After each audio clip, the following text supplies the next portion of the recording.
Hello, my name is Lindsay Reynolds, and I am the Riparian and Wetland AIM Lead with the Bureau of Land Management at the National Operations Center. The following presentation will cover field methods on woody structure in Section 6.4 of the Field Protocol for Lentic, Riparian, and Wetland Systems. Why do we collect woody structure data? Information on woody structure in an ecosystem is important for wildlife habitat. Many species of birds and mammals depend on the structure that woody plants provide. Data on woody structure help us understand a site's condition relative to the site potential. If we expect to see willows in a site under pristine conditions and willows are actually absent, then we know that the site is degraded compared to its potential. Woody structure helps us quantify heights and age classes of woody species and tells us how tall the habitat is, how many canopy layers there are, and how dense the stems are. The data also tell us, are the woody species comprised of young individuals, old, or a mix? And are new young woody plants being recruited into the site? To collect data on woody structure, you will need the Woody Structure and Annual Use datasheet found in the datasheet appendix. You'll need the common rhizomatous and dwarf shrub species list found in an appendix, a clipboard and pencil, or an electronic device for paperless data collection, which is preferred, a graduated survey rod or height measuring stick with graduations in centimeters or meters, such as an avalanche pole with clear markings, a diameter tape, an aim monitoring tool, or other width measuring device. You'll need 3 30-meter measuring tapes, and you'll need chaining pins to secure the transects. To start collecting the woody structure data, first establish and anchor the transects. Then, step 1 of the methods is to complete the top section of the datasheet, or the first page of the Survey 123 form, with information about the site, the observers, and recorders. Step 2. The data are collected at 1.5 meter intervals along the transect in 2 meter by half meter quadrats, shown by this diagram on the right. The first point for data collection is on the 0 meter mark on the transect tape. At each designated mark, place the measuring rod perpendicular to the transect, extending 1 meter out on both sides of the transect. The next step is to identify all woody individuals rooted in or overhanging the 2 meter by half meter quadrat. Since there may be multiple woody individuals rooted in or overhanging the quadrat, there may be multiple lines on the datasheet for each location. For each individual, record the USDA Plants National Database Species Code or an unknown code in the species column if the scientific species name is known. If the species are not encountered during the species inventory, make sure to add the name to the species inventory list. If the species name is unknown, mark the species and return to collect a sample at the end of the transect for later identification. Record whether the individual is alive or dead by circling the species code of any dead individuals on the form. For rhizomatous species, record the species as live if there is a mix of live and dead stems. Only record as dead if all stems within the quadrat are dead. Let's say, for example, we have 5 individuals in the quadrat, shown here with light green stars.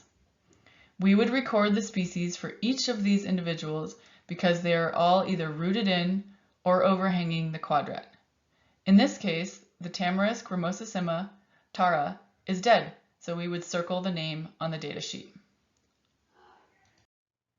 The next step is, for each woody individual, record the observed growth habit using 2 categories. 1, tree or single-stemmed shrub, or multi-stemmed shrub. If the species is a multi-stemmed shrub, determine if the species is rhizomatous or a dwarf shrub, also called subshrubs, usually less than a half a meter at maturity. It can be difficult to identify separate individuals of rhizomatous or dwarf shrub species. Therefore, these species only need to be listed once per quadrat for all potentially connected stems. Rhizomatous and dwarf shrub species are always recorded as rhizomatous or dwarf shrub, even if only one stem is present. In the example shown here, the ribes aureum shown at the top of the quadrat, Rhyau, is rhizomatous, so we would mark it rhizomatous on the datasheet. The Tara is multi-stemmed, and the Salix goodingi, or sago, and Populus formontii, Popher, are trees or single-stem shrubs. Sago can grow as a multi-stem shrub, so you would need to look carefully at how it's growing. Does it have one main trunk, or does it have multiple stems, and mark it accordingly. Step 4 is for each woody individual, record whether it is rooted in or overhanging the quadrat. In our example here, 4 of the individuals are rooted in, and the Popher, shown in the lower right, is overhanging and not rooted in. Step 5 is for each woody individual, record the height class intersecting the quadrat. For each individual, both rooted in and overhanging, estimate the height of the tallest portion of the individual that intercepts the quadrat and record the height class using the height class table. Estimate height from the ground surface. For rhizomatous and dwarf shrub species, record only one height for all stems of the species in the quadrat. If some stems are dead and some are alive, estimate the tallest part regardless of whether it's alive or dead. Here is the height class table showing the height classes 1 through 6 and the height ranges that each one includes. For example, height class 1 is 0 to 1/2 meter, height class 2 is 1/2 to 1 meter, etc. Step 6 is for each individual that is rooted in the quadrat, estimate the maximum height of the individual's tallest stems, regardless of whether those stems are within the quadrat or not. Record the maximum height using the height class table. Do not record maximum height for rhizomatous or dwarf shrub species, even if they are rooted in the quadrat. So, in our quadrat example here, we would record maximum height class for the ribes aureum, Rhyau, the Tara, and the 2 sagos, but not the Popher, because the Popher is not rooted in. Step 7 is for each woody individual that is rooted in the quadrat, either measure the stem diameter for trees and single-stem shrubs, or determine a stem size class for multi-stemmed shrubs. For trees and single-stem shrubs, measure the stem diameter using a diameter tape or using an aim monitoring tool or other measuring device.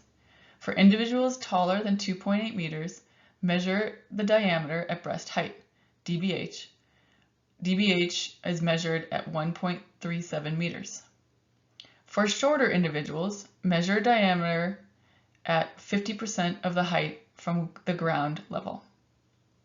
For trees with more than one stem, measure the DBH or diameter at 50% of height for each stem and sum the diameters together. Record the sum diameter for that individual tree. For multi-stem shrub species, estimate the number of stems for each individual and determine the stem size class using the stem size class table. Estimate all stems of the individual, regardless of whether they are within the quadrat or not. The presence of even one stem within the quadrat requires the observer to determine if that stem is connected to others outside of the quadrat. In the example here, we would estimate stem size class for the dead Tara using the following table. Here is the stem size class table for multi-stem shrubs. Size classes are 1 through 4 and include increasing numbers and sizes of stems. Here is an example of how the woody individuals in our example diagram would be recorded on a data sheet. The location on the transect would be recorded. In this case, the location of our quadrat was at 1.5 meters along the transect. There would be a row for each individual with the species recorded and then circled if the individual was dead, like the Tara. Then for each individual, we record its growth habit, whether it's overhanging, its height class over the quadrat, and then if it is rooted in, we also record its max height class and stem diameter or stem class. Let's look at the POFR. We record that it's a tree. It's overhanging the quadrat. Its height over the quadrat. But then, since it's not rooted in, we don't record any data for max height or stem diameter. Let's look at the last sago. We mark it as a tree. It's not overhanging. It is rooted in, so we record its height over the quadrat and also its max height and its stem diameter in centimeters. Here is an example of what the electronic data form in Survey 123 looks like for woody structure, showing information for a sago. In this case, we're seeing it's a multi-stemmed shrub, it's rooted in, its height class is 3, its max height class is also 3, and its stem size class, since it's multi-stemmed in this case, is 3. There are several measures you can take to ensure quality data collection. These quality assurance steps are listed in the protocol at the end of section 6.4 woody structure.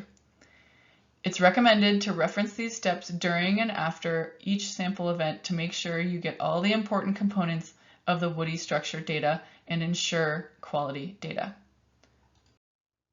This concludes the presentation on woody structure methods. Thank you for listening.